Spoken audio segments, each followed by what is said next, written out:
you have 10 clients right now, and you can manage that very well.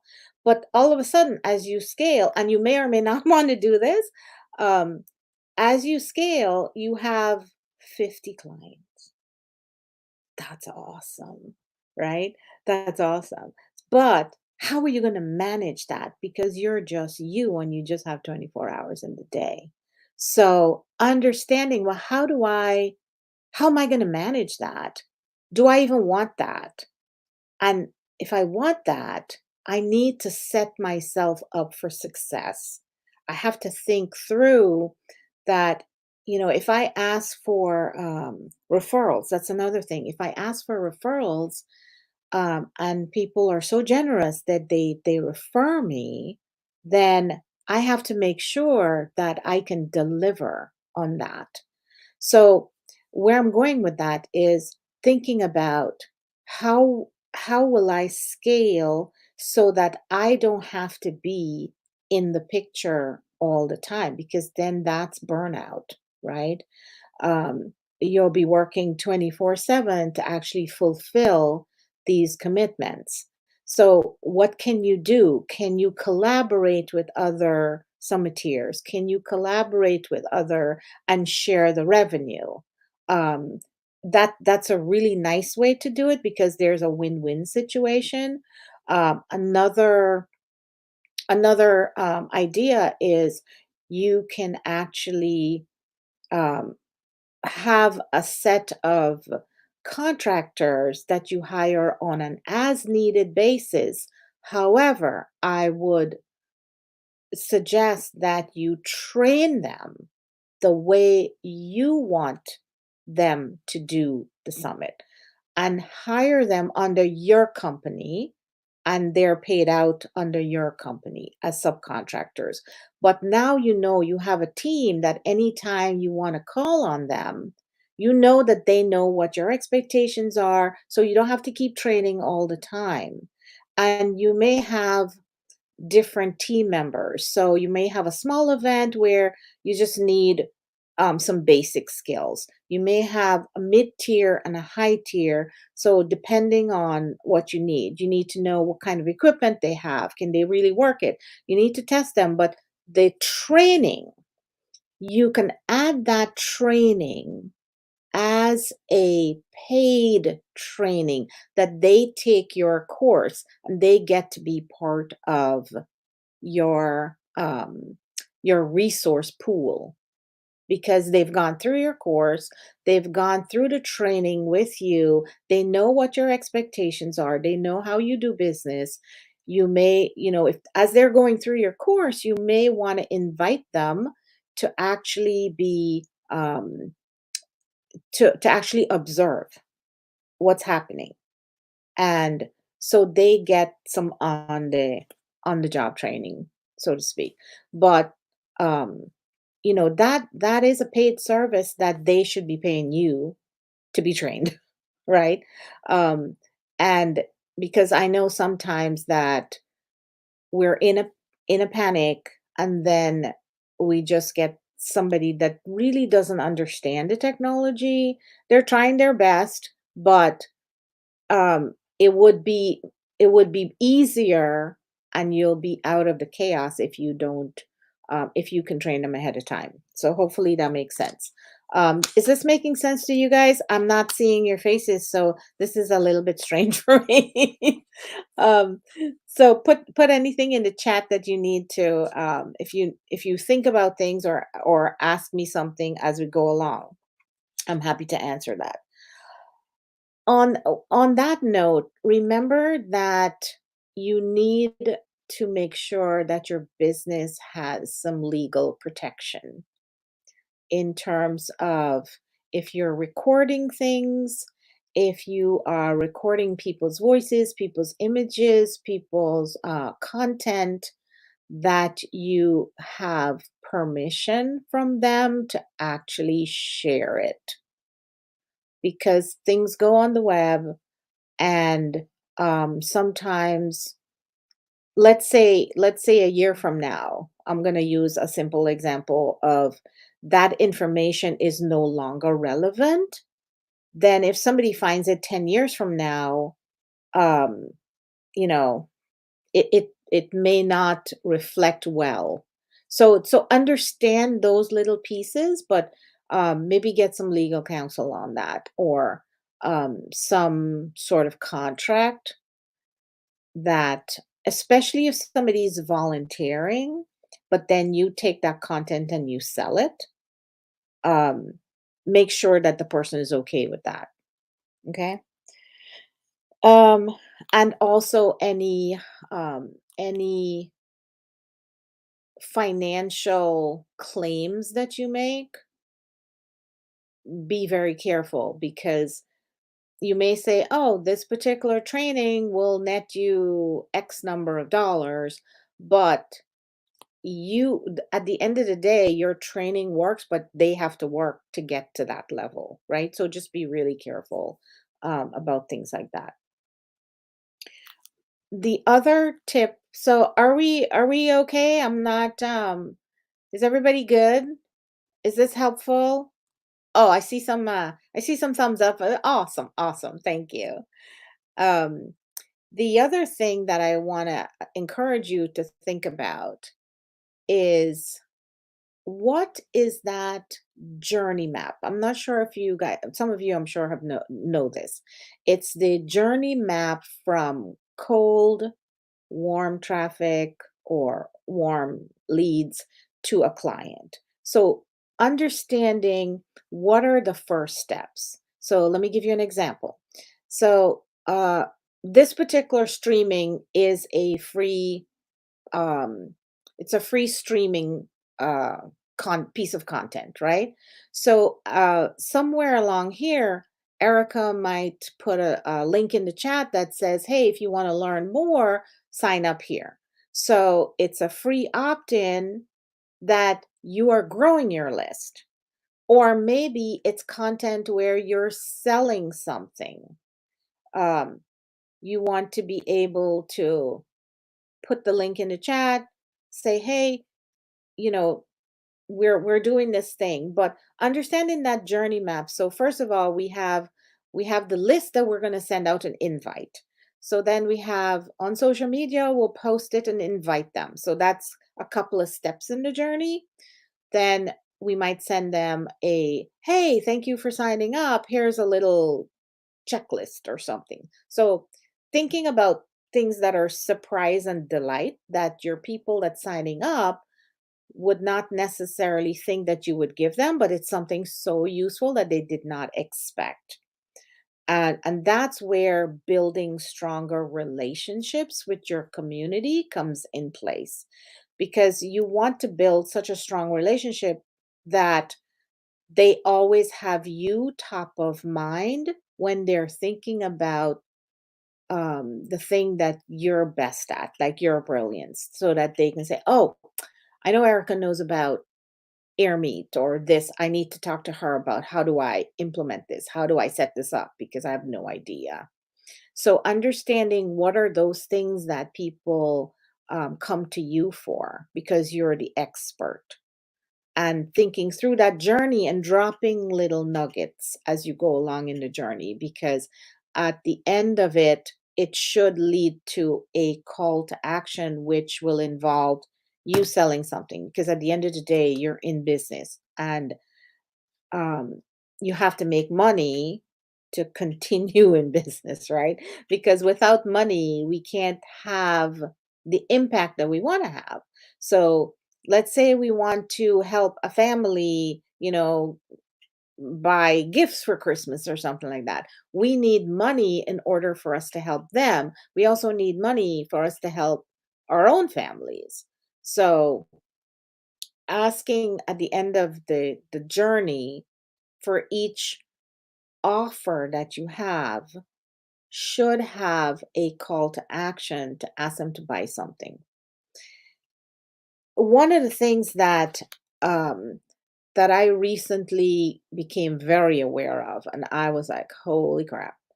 Um, there's a lot of things that I do online, and I don't do the ask. So I'm telling you because I make the same mistake. So um, you have to have when you don't have, let me back up. When you have, let's say you do a weekly interview or something like that, and you put it online, and you don't ask them to do something at the end, I call those like orphaned pieces of content. So always make sure that you have an ask. It could be, the ask could be sign up for, more stuff that we give away, or just be on my email list. So it could be building your email list. It could be um on your designing your offer, it could be that $7 thing or the $27 thing, and then building them up to the next value, the next value, the next value, right?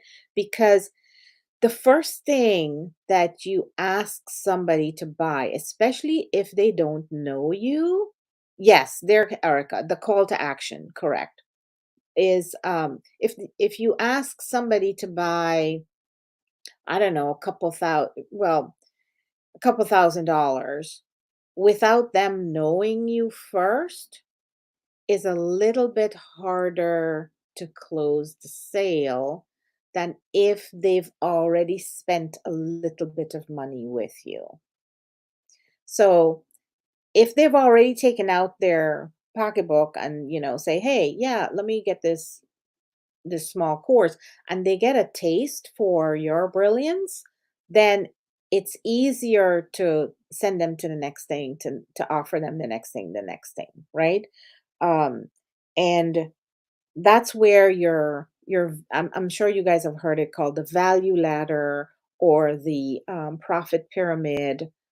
Um, Hi, Thomas. Nice to have you. um, they so you understand how you go up. So think about Apple, for example. They have the phone, but the phone has a case, it has a charger, it has earphone, what do you call it? Earbuds. It has a bunch of accessories that all relate to that one thing. But then they're going to say, hey, buy the iPad. So you're going up the value ladder with that. Screen protectors, there you go. So there's a lot of different things that are low cost to a high product. So look at your offerings and your services and see how you could, is it all just one price point value, or is there something that you can add to it? So for example, the example that a lot of people use is McDonald's. Like, do you want fries with that? So what is your fries with the thing um, that you're offering a client? Let's say they're hiring you to stream their new product launch, right? Is there something else that's the specific thing, but is there an add-on that you can offer that's so irresistible they're like, oh my God, we really need that. So um think about those. What are your fries or a drink, right? So think about those other little things, because that's when you make the the sale a little bit higher than just, let's say it's $100, right? But if every $100 sale you can add $10 or $25, that's a, right? That's a win. Um, so think about those irresistible fries. What does that look like? And and start thinking about how can you incorporate those into your offerings. Another thing, I know some of you guys work with corporate America. Um, I think this applies to small businesses as well. When you are in it, always look for what are they missing that you have the skill to provide to them. So for example, years ago I was a part of an organization with coaches, right? And a lot of them were corporate coaches, And this was before COVID. I kept telling them, you really need to have some online courses that addresses some of the pain points of your corporate clients. Because when you're in the job, if they hire you to do a 10-week training program and it's about leadership, but you realize that a lot of people are stressed out. Now, do you know how to talk about stress? Do you know some tips and tricks, that techniques and all those kinds of things, that you can make a small course and offer it to the students, but then you can offer it to the client to say, I have a training portal and we address these topics, and I think your employees would really benefit from it. We offer it for $100 a month, and any number of your employees can handle it. Can go into the library and access it at any time. Another thing is, when corporate or anybody goes through training that's one time training, you really can't learn everything in one shot. You need repetition to really learn it well and to execute it well. So why not have a library that you give them access to? Sometimes it's free access for a month, sometimes it's free access for a year, depending on the price point, or have a monthly access, which you're not be careful about how much of you live that you put into it, because as you scale, you, like I said before, you only have so many hours.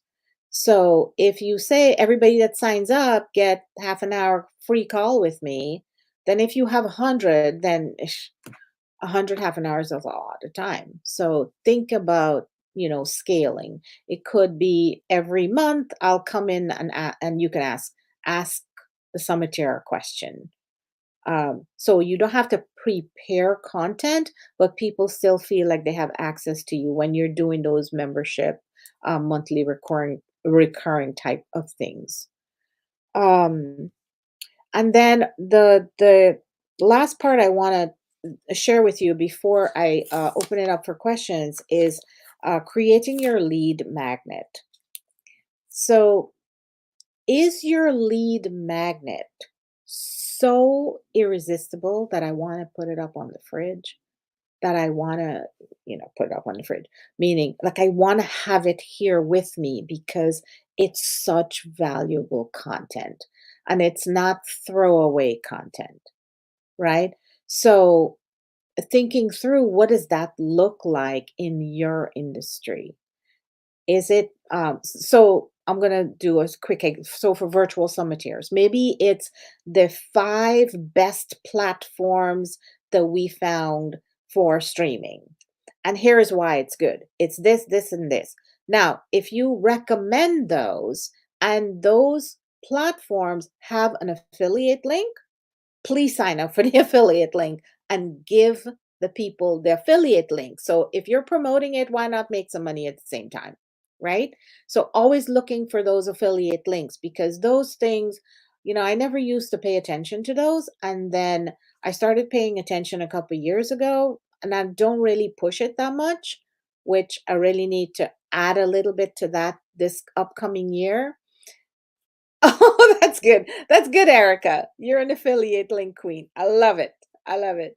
But what I did was, a lot of the affiliates pay you in PayPal. So I saved all that money in PayPal and I used that money to upskill. So when I wanted to take another class, I I actually used that money from the PayPal that I was getting for free, and um, I registered, like, for example, right now, I don't know how many of you know Russell Brunson. I'm in his funnel certification program. I've done the exchange program and I'm using that money, which is great, right? So those affiliate money come in really, really handy. And it's great because they're also reduce your taxable income, right? Because you're upskilling for um, it's education. So think about those. Okay, content fries. I like that. Oh, that's good. That's good, Thomas. That could be a catchy name for a product. I like that. I love that. Yeah. So, Erica, I'm gonna open it up for any more questions and discussion. I'm not sure what button to press. There we go. No buttons to press. If you're Okay, all good. done, I would like to say thank you for that. I've never thought about printing out a lead magnet and put it on my refrigerator, but I do have multiple binders that I have my lead magnets in that I've collected from other people that I really like. Yeah, yeah. Oh, The and one that Thomas the was one that making I a joke about content fries. I like that. It is a product. I love that. I love that. Well, okay, Oh, so wait a minute. everyone who is watching, I'm sorry, go That's an ahead. actual name of a thing, Yes. Thomas? Oh, Mhm. really? Okay. So if you're interested, Content Fries is actually having a lifetime deal sale right now.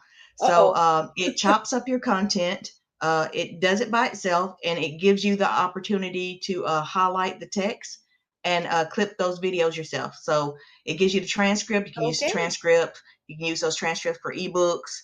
You Oh, can use wow, them for that's social cool. posts, stuff like that. That's awesome. Yeah. Yeah. So if everyone who is watching via social media, we are now about to stop this live stream, and everyone who is with us, we are going to go to the lounge. So if you would join us at what table do you want to join us at, Sabrina? Oh, shoot. I forgot the tables there. You tell me where to go. All right, well, let's meet at table one, the first table then. Okay. So we'll see y'all in the lounge. Bye for now. Okay. So let's see. How do I do this? You go to the arrow that's on the left hand side, and Hold when on. you leave this room, you'll see a message at the top, like three words. Oh, there The we middle go. one should say lounge. All right. So I will try to find my way there. All right. I hope to All see you right. all See you just there. now.